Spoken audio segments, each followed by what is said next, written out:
जैसे मेला है, अभी क्या क्या सुविधा हो चुकी है कि इससे पहले सरकार में नहीं मिलती थी और अब मिलने लग गई है? शौचालय इतने बन गए थे कि लाखों शौचालय बने हुए। सबसे बड़ी बड़ी तो गंदगी शौचालय की होती थी।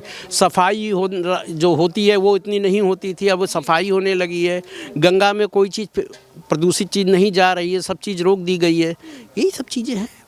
विद्युत की व्यवस्था अच्छी हो गई है। जैसे आप महिला हैं, रात बेरात भी यहाँ पर रुकती होंगी, तो पहले क्या रुक पाती थी? क्या इस तरीके का माहौल हो पाता था कि यहाँ पर रुकना सेफ हो या फिर घर तक जाना सेफ हो? नहीं नहीं मैम, नहीं रुक पाते थे। ये तो हमारे योगी जी के शासन में जगह जगह इतने लोग डरे हुए हैं, जो क्रिमिनल हैं वो भी डरे हुए हैं। से जगह जगह पुलिस लगी हुई है, सीसीटीवी लगे हुए हैं, काफ़ी राहत है और कोई क्राइम नहीं हो रहे हैं। यातायात की भी व्यवस्था है। पहले यहाँ पर उत्तर प्रदेश में कोई कंपनियाँ आना ही नहीं चाहती थी।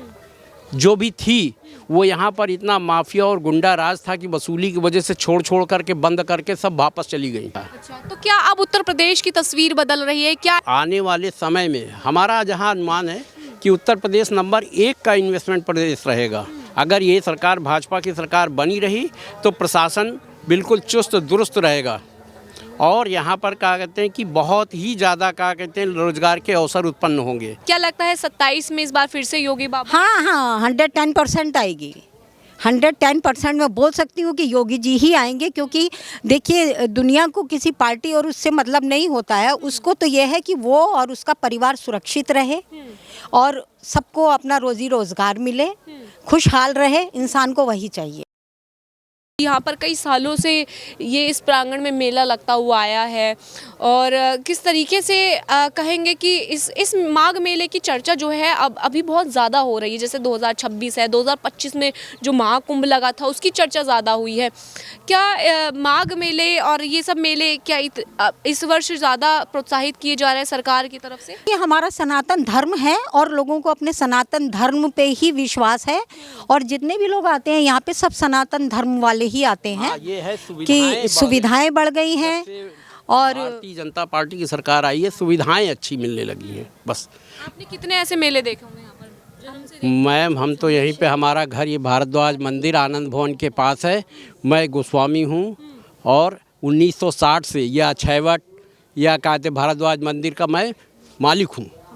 मंदिर का मैं एक तरीके 50-70 साल हो गए हैं। लेकिन इस बार फर्क क्या है मेले में और इस बार इतनी चर्चा कैसे हो रही है? क्या इतनी सुविधाएं पहले नहीं मिलती थी? इतनी सुविधाओं की कमी रहती थी पहले, अब काफ़ी सुविधाएं हो गई, साफ़ सफाई भी हो गया है, सुविधाएं भी हो गई हैं और आदमी को अच्छा क्राइम भी नहीं हो रहे हैं, कुछ सारा कुछ ठीक है। तो पहले क्या इतनी साफ सफाई नहीं होती थी? साफ सफाई नहीं रहती थी पहले, सुविधा नहीं मिलती थी कि इतने टेंट बने, इतना पानी दिया जाए, बिजली दी जाए, इतनी सुविधाएं नहीं मिलती थी।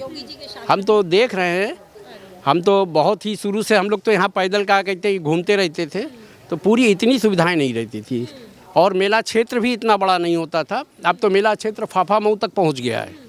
कहाँ से लोग आते होंगे लगता है आपके? यहाँ देखिए माघ मेला में या कुंभ मेला में सारे जितने भी सनातनी हैं या जिनको भी सनातन का ज्ञान लेना है या ज्ञान प्राप्ति करना चाहते हैं वो आ कहते हैं कि अवश्य आते हैं, क्योंकि कल्पवास जो 1 महीने का मेला लगता है केवल प्रयाग क्षेत्र में लगता है और कहीं पे नहीं लगता है। ना तो नासिक में लगता है, ना उज्जैन में लगता है, ना हरिद्वार में लगता है। वहाँ स्नान करें वापस चले जाते हैं लोग, मगर यहाँ पर 1 महीना रह करके कल्पवास करते माने अपनी आत्म शुद्धि करता है आदमी और उसका पुण्य लाभ करता है। तो ये एक विशेष स्थान है यहाँ पर। तो क्या किस तरीके से योगदान है सरकार का, किस तरीके से सरकार सनातन को बढ़ावा दे रही है और सभी जितने भी मठाधीश्वर हैं वो सभी जो है सरकार के साथ खड़े रहते हैं लगातार? देखिए सुविधाएं किसी को पैसा नहीं देती सरकार, केवल सुविधाएं कि मेला आराम से संपन्न हो जाए। किसी भी जो श्रद्धालु आए हैं, दर्शनार्थी आए हैं, उनको किसी भी प्रकार की असुविधा ना हो,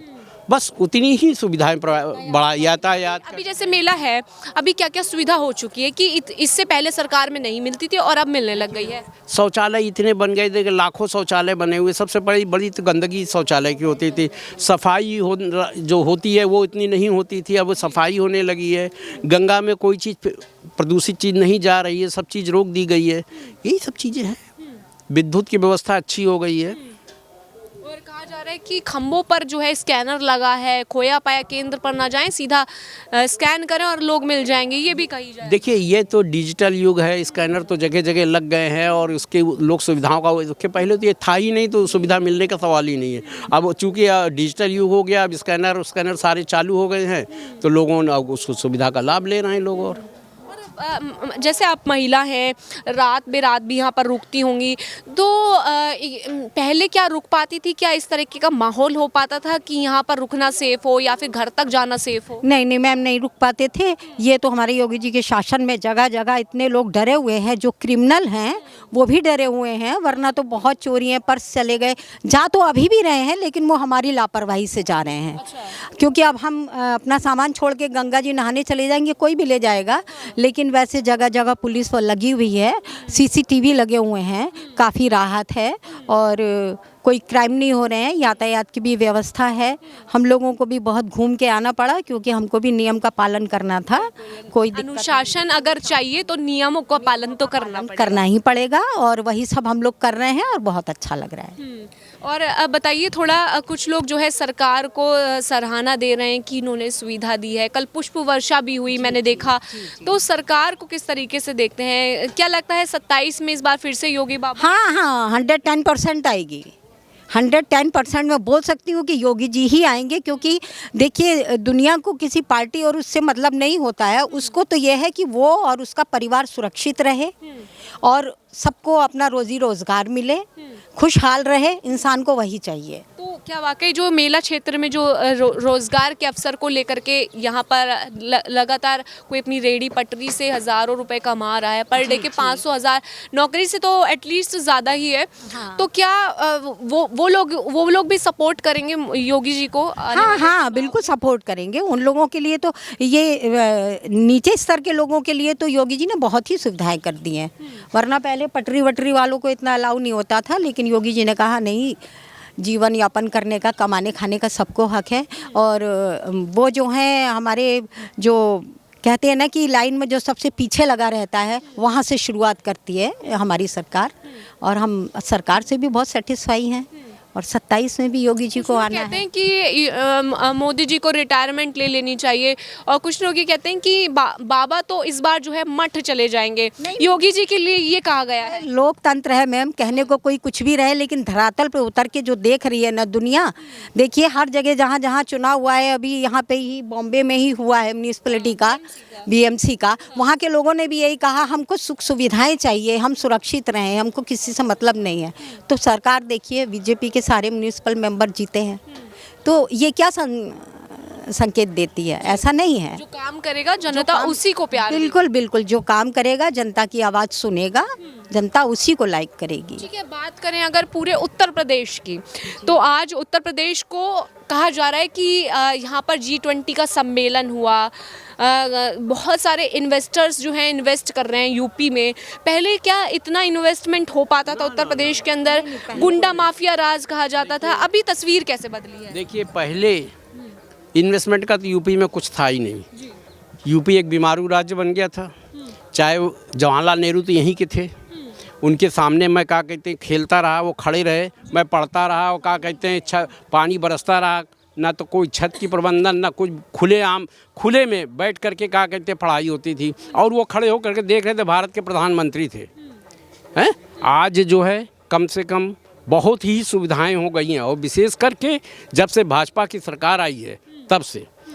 अब आप इन्वेस्टमेंट का माहौल देखिए, पहले यहाँ पर उत्तर प्रदेश में कोई कंपनियाँ आना ही नहीं चाहती थी, जो भी थी वो यहाँ पर इतना माफिया और गुंडा राज था कि वसूली की वजह से छोड़ करके बंद करके सब वापस चली गई। प्राइवेट लोग जो भी रुपया लगाता है वो सोचता है हम कुछ कमाने के लिए रुपया लगाए हैं, और अगर वहाँ पर वसूली होने लगे या गुंडागर्दी होने लगे तो फिर वो यहाँ नहीं रुकेगा, उसको जहाँ अच्छा माहौल मिलेगा वहीं जाएगा।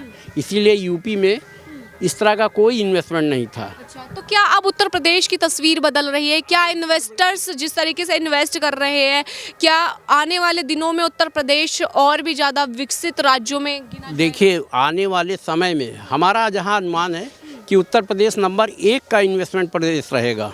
अगर ये सरकार भाजपा की सरकार बनी रही तो प्रशासन बिल्कुल चुस्त दुरुस्त रहेगा, और यहाँ पर क्या कहते हैं कि बहुत ही ज़्यादा क्या कहते हैं रोज़गार के अवसर उत्पन्न होंगे हैं। ठीक है। मैम, जैसे कि महिला होने के नाते बहुत सारी महिलाएं हैं जो सरकार से अपना जुड़ाव महसूस करती हैं। आप क्या आप भी कोई जुड़ाव महसूस करती हैं? क्या लगता है आने वाले चुनावों में जिस तरीके से लगातार सभी अपनी पार्टियां दमखम लगाती हैं, तो आप सबसे ज़्यादा मजबूत किसको देखती हैं और क्यों? सबसे ज़्यादा मजबूत मैं योगी जी को ही देखती हूँ। उनको आप मेरे भाजपा को देखती हूँ और योगी जी भी हमारे सीएम हैं भाजपा के। और योगी जी को मैं अपना भाई कहिए या अपने परिवार का ही कहिए, क्योंकि वो भी नाथ संप्रदाय से हैं, मैं भी नाथ संप्रदाय से हूँ। अच्छा। मैं भी गोस्वामी हूँ और उनके मठ से ही मैं आती हूँ। और मैं उनकी तारीफ़ कितनी करूँ कि मैं मैम बता नहीं सकती। सभी लोग देख रहे हैं, योगी जी से हमारा, मोदी जी से, योगी जी से हमारा बहुत ही लगाव है और मैं भाजपा को बहुत लाइक करती हूँ जी। बहुत बहुत धन्यवाद। तो देखिए, जिस तरीके से माघ मेले में अलग अलग टेंट्स लगे हैं और इन टेंट्स के अंदर बहुत कुछ है। अनेकों गुरु हैं जो हमें सतमार्ग पर चलना सिखाते हैं और कई ऐसे लोग हैं जो इस सतमार्ग पर चल रहे हैं। उन्हीं से हमने जानकारी जुटाने की कोशिश की कि अपने गुरुदेव को लेकर के, इस माघ मेले को लेकर के, लगातार सरकार के प्रयासों को लेकर के उनके सोच और विचार किस तरीके